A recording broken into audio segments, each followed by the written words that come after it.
యెషయా గ్రంథము 53వ అధ్యాయము 6వ వచనాన్ని మనం చూస్తే, మనమందరము గొర్రెవలే త్రోవ తప్పిపోతిమి, మనలో ప్రతివాడు తనకిష్టమైన త్రోవకు తొలగెను, యెహోవా మనందరి దోషమును ఏం చేశాడు? అతని మీద మోపెను, అతని మీద వేసుకునే. దేవుడు ఈ లోకములో తప్పిపోతున్న మనము,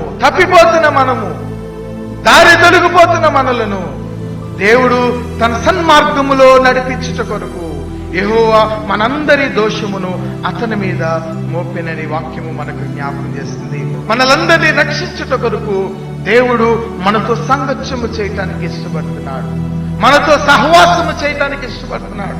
మనము ఆయనలో మనము కలిగి ఉండటానికి దేవుని యొక్క ఉద్దేశమై ఉన్నది.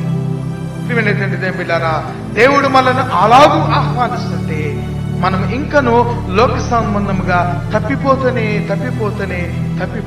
ఉండిపోతున్నాం. నీవు నేను ఇంకెంతకాలం తప్పిపోతాం.